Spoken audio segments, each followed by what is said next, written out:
subscribe if you ain't already, gang. Tap in with me.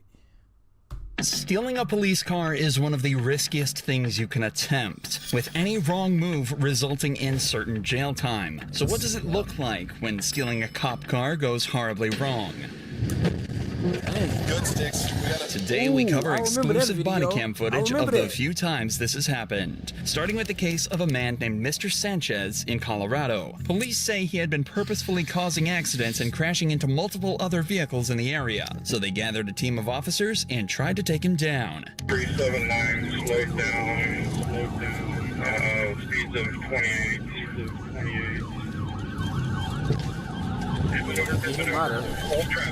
TBI successful. Using a technique called the pit maneuver, or the precision immobilization technique, the cops are able to spin Sanchez's vehicle around and completely stop him in his tracks. Then they rush in to arrest him. But this is far from where the story ends. Out of the vehicle! Out of the vehicle! Out of the vehicle! What's going on? I got you! What the fuck? Hands behind your back! Hands behind your back! Oh, man. True. My girlfriend fucking shot at me, and I don't know what the fuck's going on. Sanchez frankly looks scared and confused, and even claims he's got no idea what's going on or what he did wrong. But that might at least explain what he does next. After being placed in the back of the patrol vehicle, he manages to bring his handcuffed arms under his legs so that they're in front of him, and proceeds to do this. Hey, man, this man's a real life problem. Slipping into the front seat and taking off in a police car. It's crazy. He gone. Hey, he balling that mug too. Sanchez jumps into the front of the patrol vehicle and simply drives away. For some reason, the car didn't have a partition between the front and the back, and evidently had the keys ready in the ignition. And what's worse, the police had left a service rifle on the passenger seat of his new ride, so he was now speeding away, armed in a stolen vehicle. I need as many sets of stop sticks set up as you can get. If you get a hold of State Patrol and find out if this individual is armed, please. He is not anymore. Well, my rifle. The rifle is in the vehicle, passing the 390. Speed's 123. Marked Charger is the one that was stolen. I'm in the gray unmarked. He's driving down the middle of the lane. Get stop sticks out. The police immediately set their focus to stopping the vehicle. The longer he's driving like this, the more danger he's putting civilians in. He's currently driving over 120 miles an hour down public roads at 11 a.m. If this is allowed to continue any longer, many lives will be put at risk. So the cops aim to put stop tricks, or stingers, in place. Strips of spikes that puncture the tires and stop the vehicle in its tracks. The only issue is that Sanchez is a better driver than they realize. Coming at you, Jay. First car. Coming up on stop sticks. He missed him. Bro, he got it. He just... Right now, and I'll come up behind him. Go ahead and get this man out the way. Sanchez was able to avoid the stop sticks not once, but twice, and continues to speed down the freeway at increasingly dangerous speeds. However, the cops know exactly where he's going, and if they keep at it, this method will eventually work. What they seem to forget, though, is that taking out a car's tires at 120 miles an hour is an incredibly dangerous feat in its own right. What you gotta do, though, man?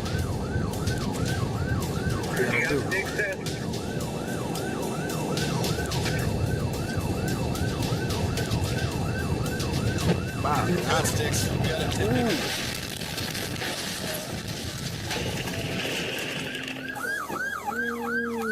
You alright, sir? You alright? Yeah, just yard. Sanchez crashed into a parked semi-truck at over 100 miles an hour, and after being removed from the wreck and taken to the hospital, he was pronounced dead. Luckily, the semi-truck driver sustained no injuries, and nobody else was hurt in pursuit. But it did come close. This pursuit was allowed to go on for much longer than it should have been, but it's astonishing that it was even able to happen in the first place. And the same goes for our next case, this time in Oklahoma. Try to steal your car. On March 30th, 2018, a woman named Angie was driving a car that had been reported stolen, and when she was pulled over and questioned about it, she had this to say. I borrowed from Stephen Curtis. He told me that I could borrow it. I swear I did not steal this vehicle. How long has Stephen had it? He picked me up today. Have you seen him in it before? Yes. Do you know how he got it? No, he bought it. if he did steal it, I'm gonna have to go to jail and pay the price for it. The police know this car was stolen because it flagged up on their system. They know without a doubt that somebody had reported it as missing, but they didn't know exactly who took it. This is why they have to assume it's Angie. She was the one driving it at the time and claims the previous owner bought it straight from the dealership. And given that she has a track record, it's safe to assume she's lying about something. All right. Well, Stephen took the vehicle without permission. Okay? It was reported as stolen. Okay? Oh, So you're in possession of it. I didn't know. Please. Not to mention your driving status is flagged. So you're not even supposed to be driving, so you're going to jail. You got a revoked license. Anything I can do. I work with the police. I work with them on 11 Things Arnett with murders and the whole prostitution thing. The Secret Service with the counterfeiting. Please, I told this officer where you can get paper tags and all that stuff. I will work with you guys. You know what? I didn't know it was stolen. Angie then tells the officers that she's in regular contact with the captain at another police department working as an informant, and could even give them information on local drug dealers. But obviously that doesn't excuse her of what she's doing here. So they decide to sit her down in a patrol vehicle while they continue the investigation. But for some reason, they decide to put her in the front passenger seat of a running police car, something that a car thief would realize instantly. And I don't feel like spending the rest of my shift trying, because I think this is all going to be a bunch of BS anyway. Well, what is she doing? Trying to steal your car. Hey, bro, that 136 officer suspect just funny. stole my vehicle. Is heading southbound on Memorial from 33rd. Angie simply shifts over to the driver's seat, locks the door, and speeds away without a moment's notice. Luckily, it's around 1 a.m., so there's very little traffic on the road. But nevertheless, the speeds of up to 90 miles an hour Angie is finding herself at are still extremely dangerous in such a residential area. So the cops need to shut this down immediately. Balling, We're still in Memorial. Took off. There's no problem. Check.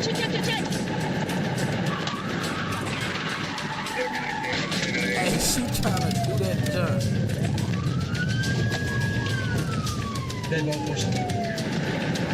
Oh God.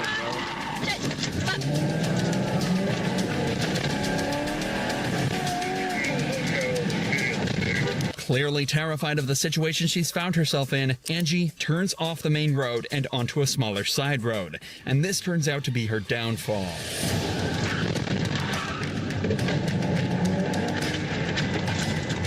Locked herself in.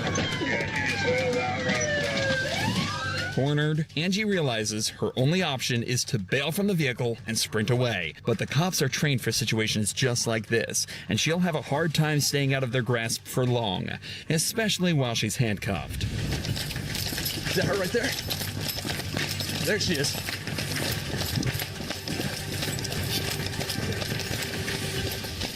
Come here now! What's wrong with my cat? Yo, we're tripping. Get on the ground!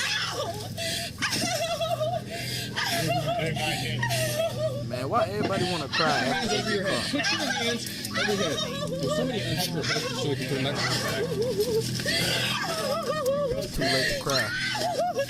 Oh, please. If it's an adrenaline rush Angie was after, she sure got it. But that also comes coupled with a considerably larger sentence than she was originally facing. And the cops make sure to let her know how bad of an idea that really was. I've seen some stupid stuff, but my gosh. Andy hit a car with it? You guys told me that I was going to jail for something that I did not do. You just stole a police car. Now I'm going to jail for something I did. Well, there we go. Hey. Silver linings. At least she was right about the prison part, as after a fairly short trial where she pleaded guilty, Angie was sentenced to 3 years behind bars. Both of these cases so far involved a criminal making a last-ditch effort to set themselves free. But what happens when, instead of the thief, it's just someone looking for a good time? Our joyrider in this case is a woman named Destiny, and she wasn't even involved with the original call. A single officer was called to the side of the road on a civil dispute involving a taxi driver allegedly stealing a customer's property. But out of nowhere, the cop is alerted to something strange that was happening to his car. Once you find out who it is and go through that. Got in your car. Cop car. What? She driving your car. 6-0 Ferndale. A girl just got in 6-0 and took off. She's northbound Woodward. That's crazy. Is there a car close? The cop is understandably shocked. He's never been in a situation like this, and they definitely don't train for it. The best he can do is radio in a description and ask for a pickup so he can help take the joyrider down. A black female walked across Woodward. I was talking to the gentleman at the bus stop. She got in the driver's seat and took off, northbound on Woodward. You got a GPS on your truck. Yeah, there's Look at GPS. Grandma. As the woman points out, most, if not all, police vehicles are fitted with a GPS tracker that dispatch uses to help coordinate things back at base.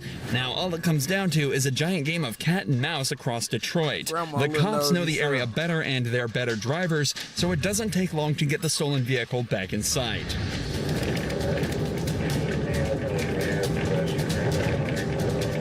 Hey, she crawling. Quit playing with her. She white lining.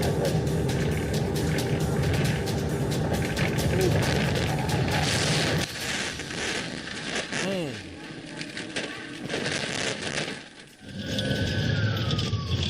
10-4, sounds like we have a crash, 7 Mile and Sokol. She crashed and parked perfectly on the opposite. Get the fuck out of the car.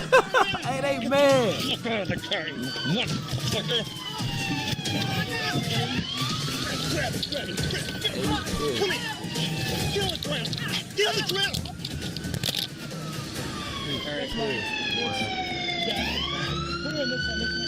Put her in this. 612 Ferndale. You notify DPD for... Do you know how many lives you just put in danger? Do you know how many people you just put in danger doing this? Yeah. Unbelievable. Get in.